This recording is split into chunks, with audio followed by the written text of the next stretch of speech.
We ain't playing no games no more. We're ready for war, yeah. We ain't playing no games no more. We're ready for war. We're ready for war, yeah. We're ready for war. I hit the block, prophesied about 100 missiles, drone flying by, bullets ricochet, they rip through tissue. NSA got you in the scope, just hope they miss you. Y'all got them cyborgs, they got them androids. They making life, but it's artificial. They making clones without no souls, I'm talking mind control. They got them guns, they hit your mind through telepathy. They making antimatter bombs as they weaponry. Them talking quantum physics, summoning raising spirits. They got them laser guns, they got them weather guns. Oh, you thought that was something? You thought they busted something? You thought that something compared to when Christ is coming? You ain't seen nothing yet. Make a bet you won't forget. He's going down, coming back for war. He coming back. He coming back. He coming back. When he crack the skies all black, he the light. He got them saints with him. He got them angels with him. And make you feel it in your spirit coming back for war. Yeah. He coming back. He coming back. When he crack the skies all black, he the light. He got them saints with him. He got them angels with him. And make you feel it in your spirit coming back for war. Yeah. He coming back. He coming back. He coming back. He coming back. He coming back. He coming back. He coming back. Yeah. He hit the scene. He coming back from the east with the saints who endured and took the guillotine like a thief in the night. Catch you sleeping good night. He coming back with a multitude. The Spirit. Elder Lawyer, let's get Exodus 25 and let's read the first verse. Let's go back to where the Most High was speaking to Moses. Sir, the book of Exodus chapter 25, verse number 1. Come on. And the Lord spake unto Moses, saying, Speak unto the children of Israel, that they may bring me an offering of every male that giveth it willingly with his heart. Ye shall take my offering.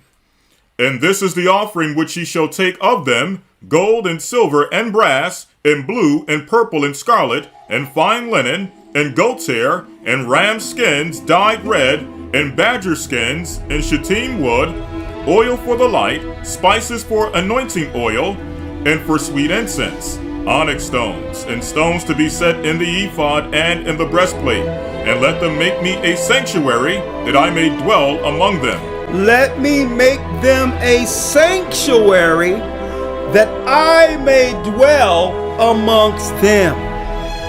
The temple. Now imagine a people guided on earth from the life source itself. The life source of all creation. Imagine folks, that it's our people worshiping in the true temple with the true belief that was given since Adam. Now, either you're worshiping in the right temple with that God, or you're worshiping in the Tower of Babel with Satan as your God.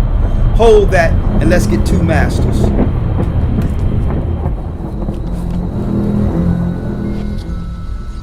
Hold that and let's get two masters real quick. Say Matthew chapter 6, verse number 24. No man can serve two masters. You're either serving one or the other. Either you're serving the temple of God with what they would call the correct religion, or you're serving Satan, folks. There is no dabbling on either side or the middle.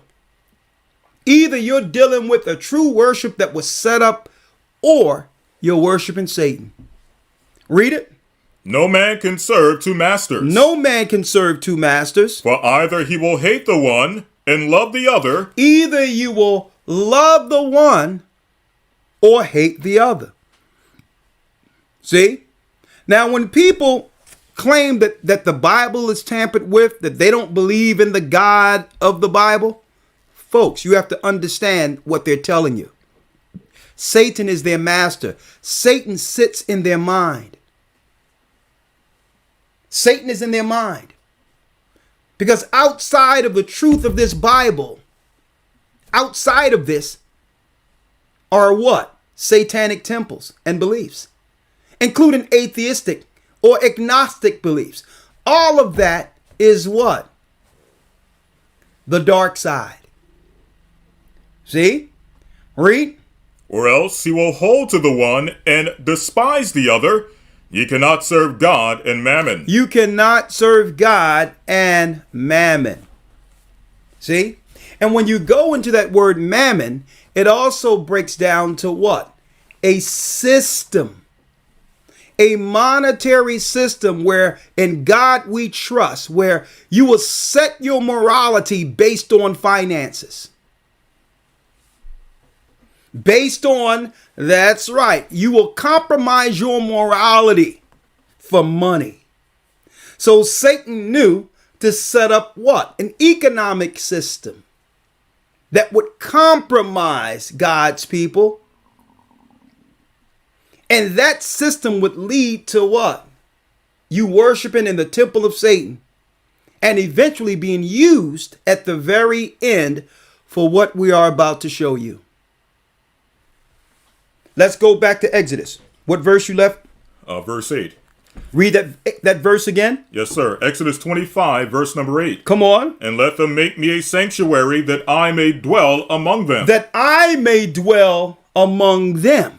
Read. According to all that I show thee, after the pattern of the tabernacle, and the pattern of all the instruments thereof, even so shall ye make it. Even so shall ye make it.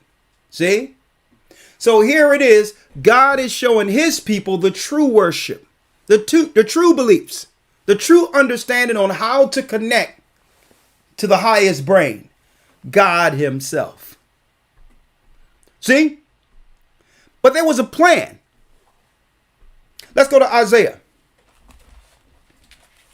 Because the Bible says that you cannot serve two masters. So Satan promised that he would one day go up into the temple of God. And he will go up into the temple of God. The Tower of Babel wasn't just, brothers and sisters, a physical construct. The Tower of Babel was a technological construct, an antimatter construct, a portal opener.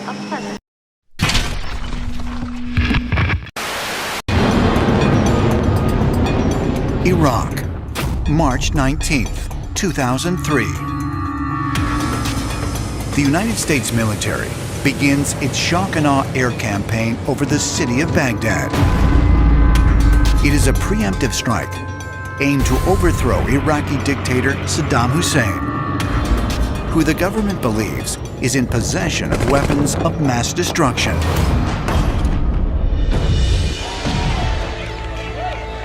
Saddam Hussein wanted to make Iraq a regional and perhaps a global superpower. He spoke about himself as the new Nebuchadnezzar.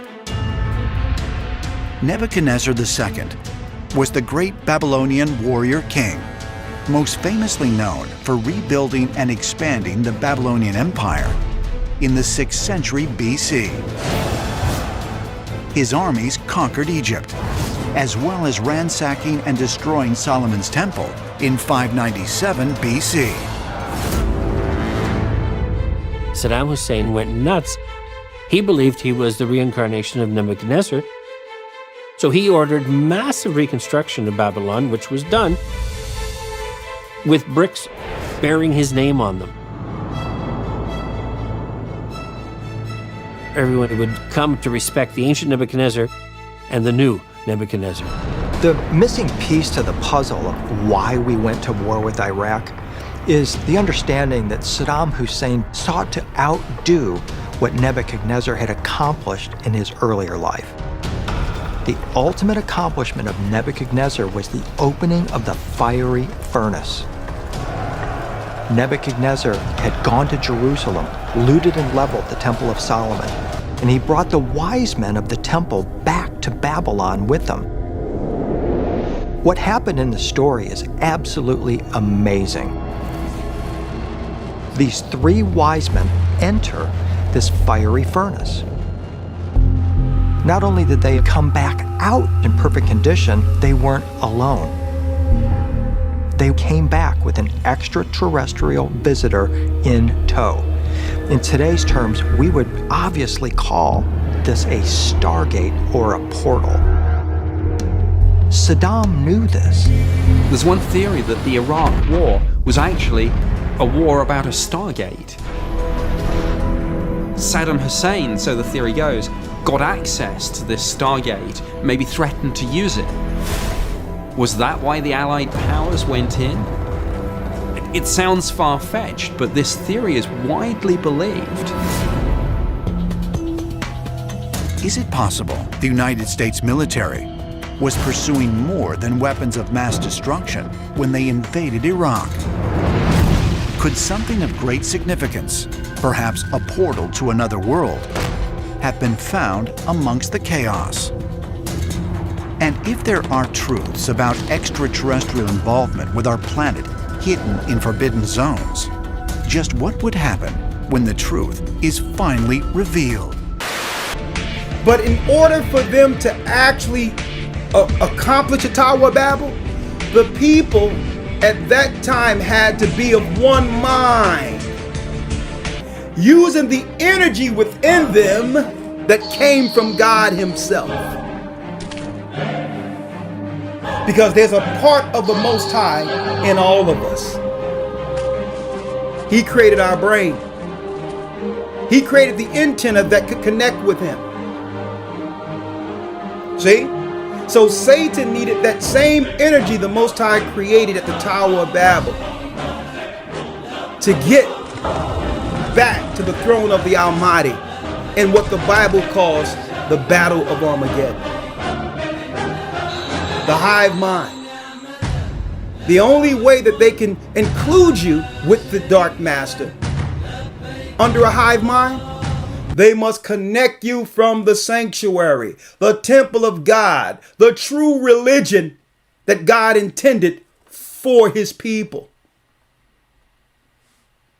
And I'm using religion, just, so that you can all understand, from a general standpoint, because everyone know that religion means, or they think it means, a belief in God. Okay, there's only one true belief, folks. The government construct that we see today is a Babylonian construct. It's religious. The military of the earth that's set up today, it's not set up for defense, folks. It's part of their religion.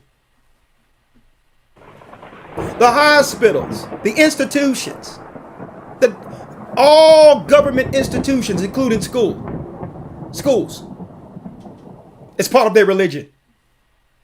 It's the Babylonian construct, the hive mind to oppose God's temple. Listen to me clearly. There's only two masters. Let's read it, Elder Lawyer. Yes, sir. Isaiah 14, verse 12. How art thou fallen from heaven, O Lucifer? Here's the other master right here. Lucifer is the god of this world. And he's seeking to disconnect all people from our God so that you can plug into Him.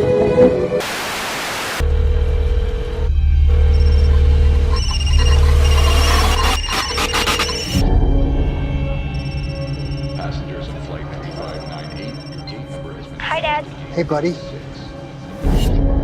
Are you coming home? Yeah. Soon.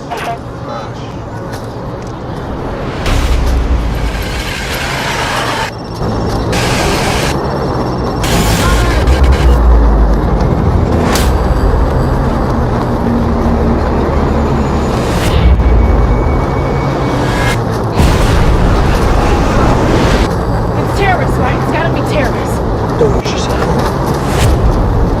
We're gonna survive. People are gonna die. You okay?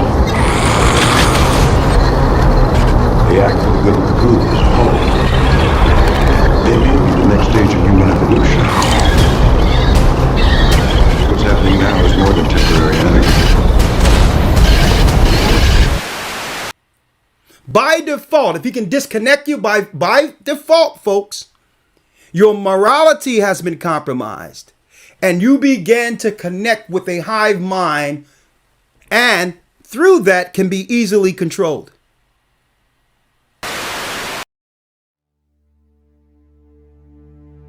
Music is frequency programming. Music is frequency. What frequency are you being fed? If I play with those frequencies, right, I can target certain parts of the mind, target the frequency to go to certain parts of the mind, and I can literally, if I want you to astral project, or if I want you to go to sleep, or if I want you to go into a meditative state, I can make my music do that. The brain processes information electrically. It communicates with the cellular structure electrically, and it operates within a certain band of frequency. If you can broadcast frequencies carrying information, this technology has long been known, carrying information and perceptions within the frequency that the brain decodes information, the brain will decode those frequencies and will have those perceptions. You can externally influence people's perceptions externally by broadcasting these frequencies that we interact with, because we are antenna.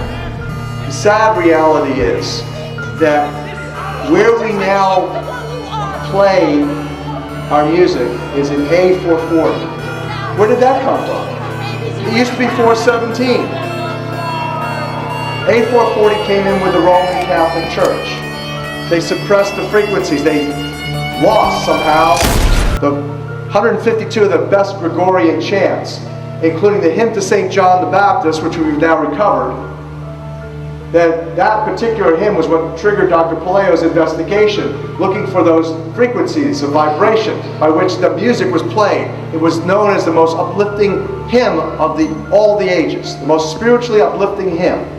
Hymn to St. John the Baptist. It was played to 6 tones. These are those 6 tones. These are those 6 frequencies. And so the A440 is what now is the standard tuning. If you go A439, you're closer to one of the Creator's tones. If you go A441, you're closer to one of the Creator's original tones. That's how precisely it has been manipulated. To do what? To shut down the 95% of your brain, particularly the right brain that operates the heart-mind for the divine human community. Some decades ago, there was a guy who worked out the frequencies of different emotional states. This is long ago. I mean, it's very, very sophisticated now. So every thought, every emotional response is a frequency. It generates a frequency, and it is of itself a frequency. Hate is a frequency, and it's different to love. You know, when you are in a room and there's lots of aggression and conflict and hatred, you feel it. What do people say? Oh God, you can cut the atmosphere with a knife in there. That is because the frequencies of hate and conflict have been so generated, they have changed the electromagnetic field of the room. When you go driving your car and your channel on the radio is tuned to a station and you're grooving to the music, you love that music. As you get farther and farther away from the broadcasting tower, that music gets static. You start to lose the signal from the clear channel, broadcast, and it gets staticky. When it gets staticky, you get a little annoyed. But you want to listen to it. You really have a heart for that music, so you continue to listen to it for another 10, 15 miles, and suddenly it becomes so annoying that you just get disgusted, you go, ah, and you shut it off. And if you continue to listen to it, you'd get sick. That's what we're talking about here. Except you don't even know that you've been listening to the static your whole life. You don't even know what the true resonant frequency is because it has been kept from you. Now, of course, to really be effective, we need to use the proper words and phrases, scientifically selected. But that gives you the basic idea. We embed messages just below the threshold of perception, so they can go directly into the subconscious. they can play across a community these frequencies without anyone knowing, and it starts to have an effect, and it starts to build rage, it starts to build anger, and people might not realize why they're feeling it, but they start feeling. And then what they do is they trigger that with an event. Maybe some guy is attacked by the police or something, or somebody's arrested for something they didn't commit, and now there's the trigger. The blue touch paper has been lit of this manufactured frequency-driven rage, and you have mass riots and what have you, and people do things that they wouldn't normally do. So in other words, the master composer, master conductor of the Universal Orchestra is singing love songs in 5/8, uplifting everything simultaneously. And we're the only species out of tune and accepting static for the clear channel. Do you know that the American military, they've admitted this. They have technology that fires frequencies at the enemy that basically breaks the enemy's spirit, so they give up and put their weapons down. This is the technology we're dealing with.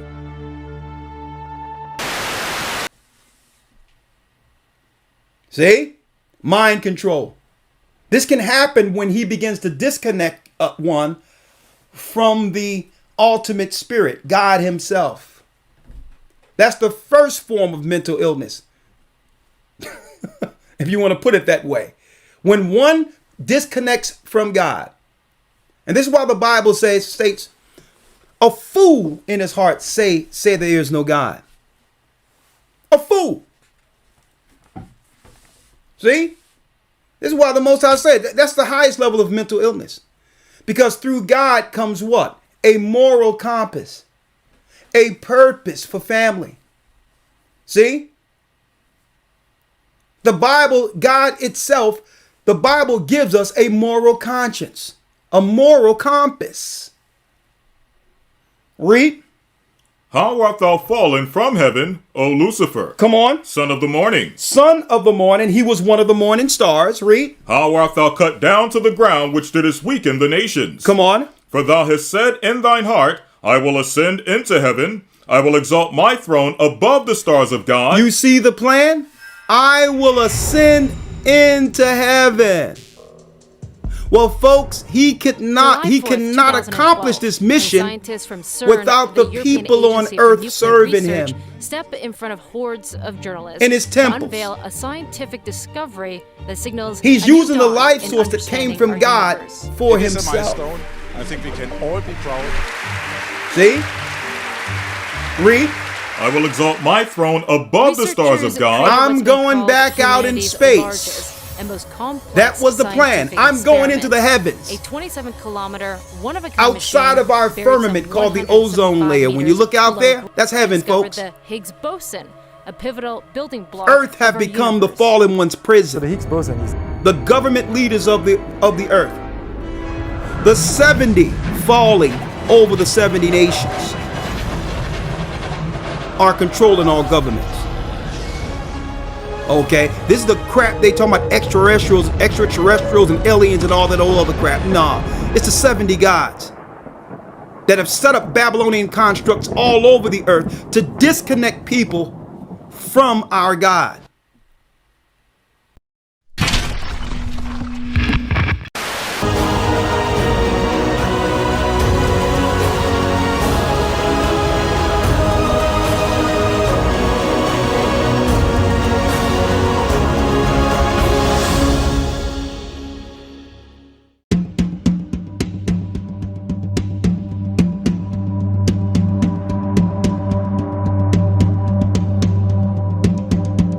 In 2012, a NASA-funded researcher at the University of Iowa named Jack Scudder observed a mysterious phenomenon. When the magnetic field of the Earth connected to the magnetic field of the Sun, a portal to the unknown was created between them. Stargates work through what we call the cosmic web. It is a connection between every star and every galaxy in the universe. You will have stargates that will appear when everything happens just right, a stargate will open up and a person or a being is able to travel through that stargate, and then you enter the cosmic web and basically travel through the sun and through the universe through these electromagnetic filaments. That stargates could very well exist, and that these other weird doorways carved into stone are living examples that we can still see of a forgotten technology that was one time a very useful part of those societies. If these ancient depictions of stargates can be explained by modern-day science, is it possible they are in use today or were in use thousands of years ago? A lot of these areas that the military will lock down basically are nodes in this cosmic web stargate system. These are places that the military want locked down because they don't want you to see what's coming and going through these gates. Je pense que le territoire irakien comporte de nombreuses portes stellaires. I believe there are many stellar gateways on the Iraqi territory. Gods could travel through stellar gates like the ones that we see in Stargate. I think this is the reason behind the problems that occur there.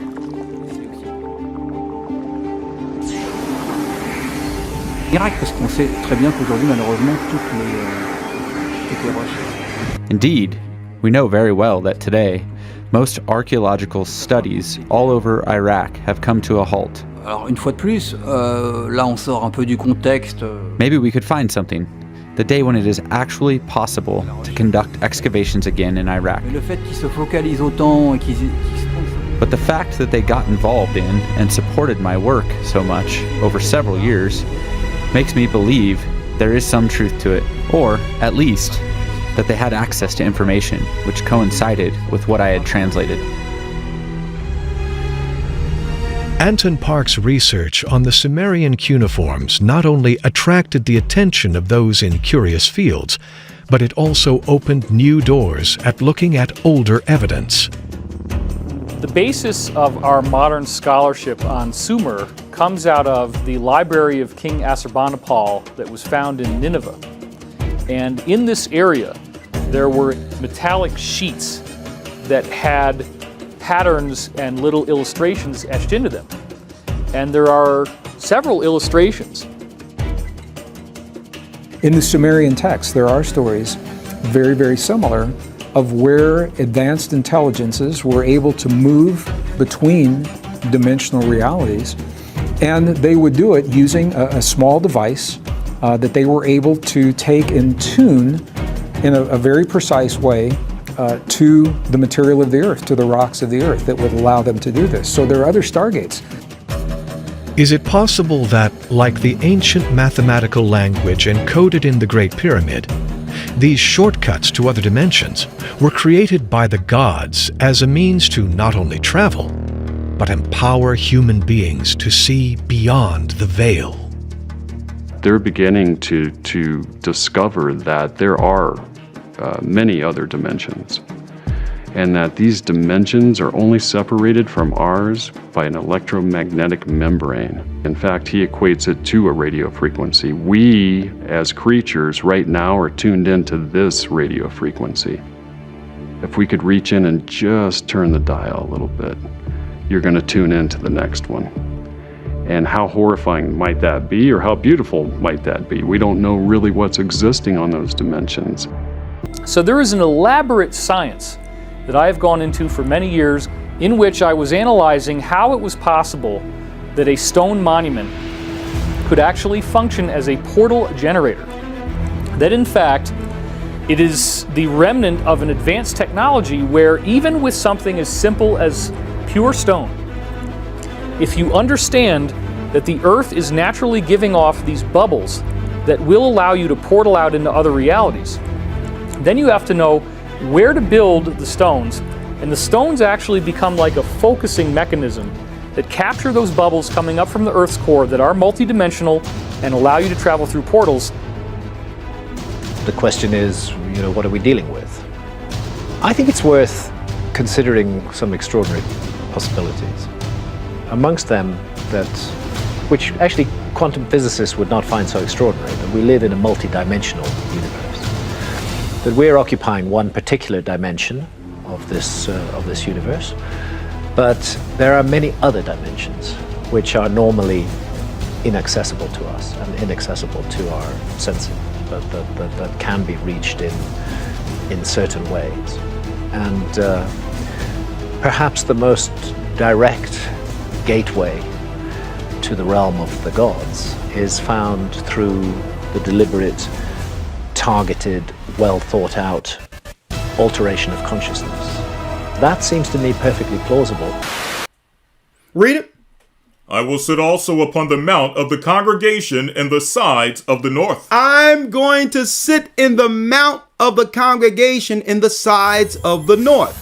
I'm going back into the high temple, the place of high consciousness where all was made, the brain of the universe. But in order to do that, he had to do what? Read that piece again.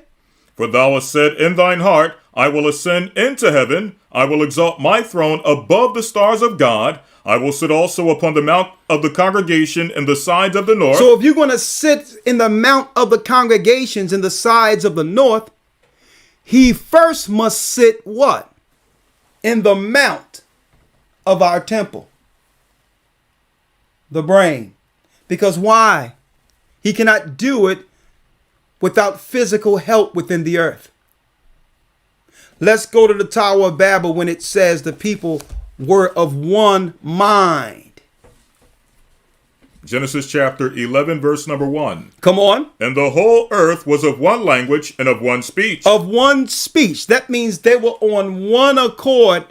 That's right. Under one religion during the Babylonian time of Nimrod against the God of gods. That is what allowed them to build the temple. They were disconnected from our God and began to serve not just Nimrod, but Lucifer. So that's right. So they had to set up a system to disconnect these people, the sons and daughters of Noah, from the original worships, the original temple. Come on. And it came to pass as they journeyed from the east that they found a plain in the land of Shinar, and they dwelt there. And they said one to another, Go to, let us make brick and burn them thoroughly. Now look at this, folks. Now everyone look at this as just a construct, a building. No, folks. This was everything. This was their government. This was their temple. Nowadays, calling someone a Nimrod probably isn't the way to win friends. The name Nimrod has a long history that stretches back to when humanity started cultivating civilization as we know it. So, who was Nimrod? And should we be insulted if someone yells that name at us? First, it is important to establish that Nimrod is a biblical figure. No historical record has been found that refers to him, despite the ancient Assyrian city of Nimrud bearing great similarity to his name. Everything we know about Nimrod comes straight from the Bible, and he is described in Genesis 10, 8-12, 1 Chronicles 1:10, and Micah 5:6. Although his name does not appear in the Quran, Islamic scholars believe that the king who argued with Ibrahim was Nimrod. In Genesis we learn, Cush was the father of Nimrod, who became a mighty warrior on the earth. He was a mighty hunter before the Lord. That is why it is said, like Nimrod, a mighty hunter before the Lord.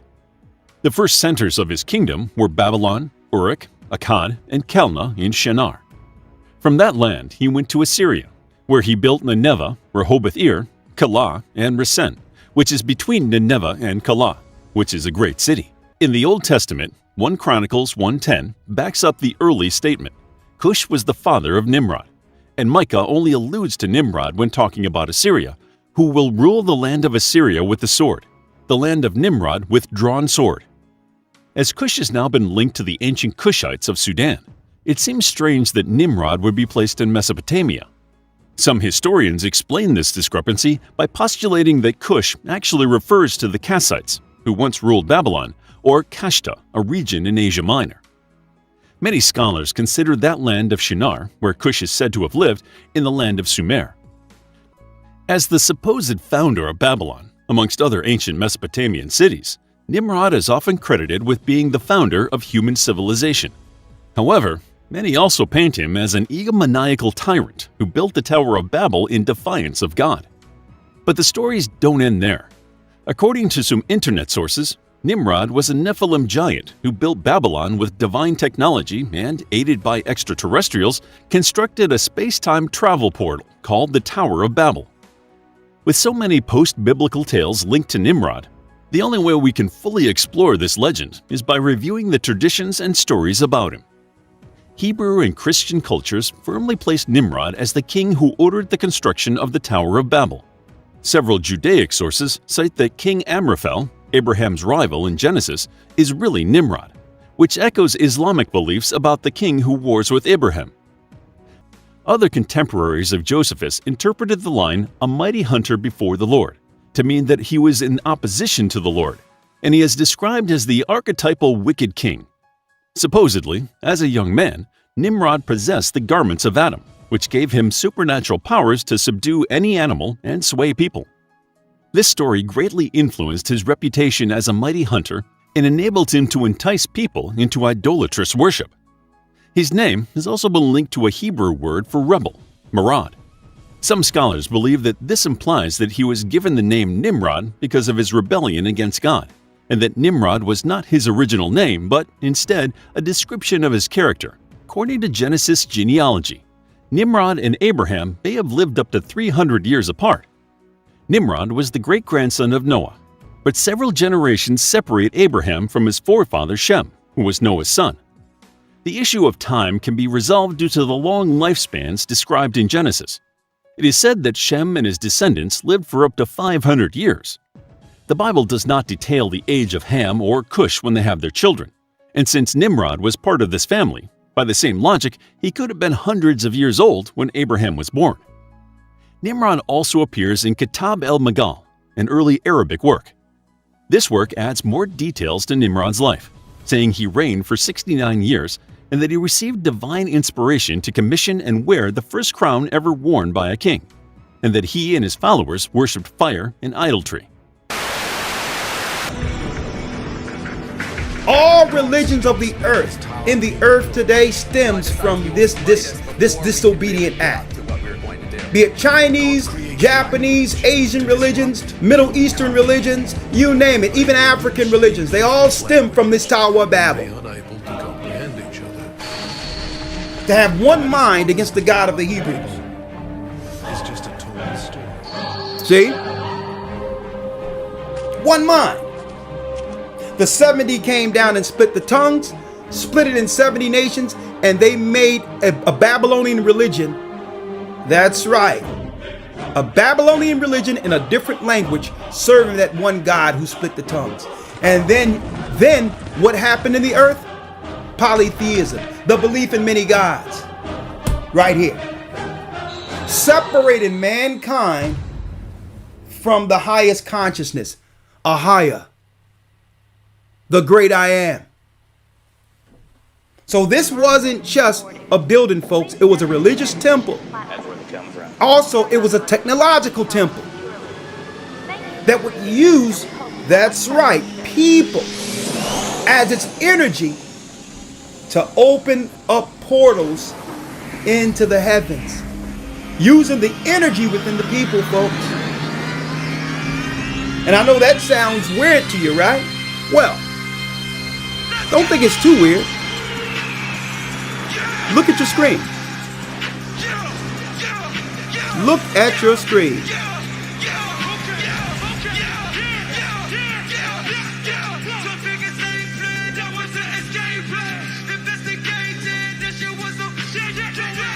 Look at your screen. What's going on here? The Kaaba stone. The Kaaba. When you go into the research on the Kaaba stone, they claim it's a stone that fell from heaven. And they march around this Kaaba in Islam. But this is well before Islam, folks. They march around the Kaaba. When you do the history on this was to open up portals. This is to open up portals, so they march around it to use their energy like they once marched around the Tower of Babel, using the energy of the people to open up realms. So if you disconnect them from their God that you worship, they can be used as what? A brain, a resource under one mind to accomplish Isaiah, the 14th chapter.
In one mind to open up realms so that gods can ascend and descend into the earth in connection with the governments of this earth, folks.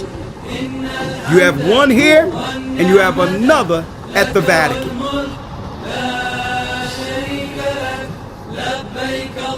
Another at the Vatican.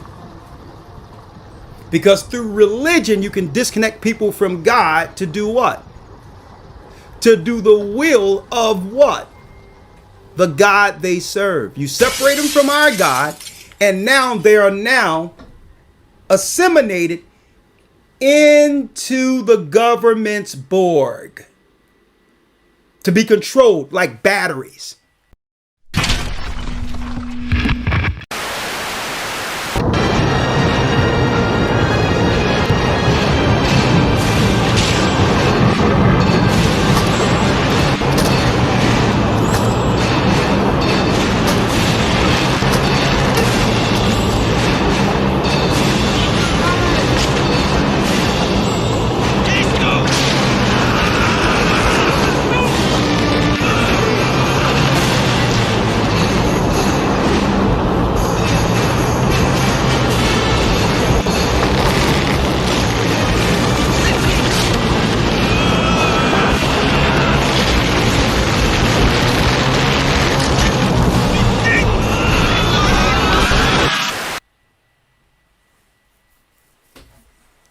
So, folks, you know what? I'm going to say it again. You know what a religious attack looks like?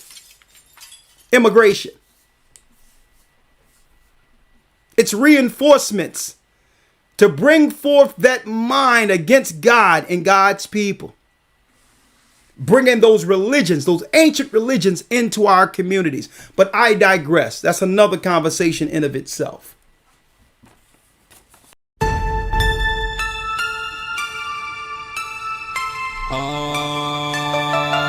We ain't playing no games no more. We're ready for war, yeah. We ain't playing no games no more. We're ready for war.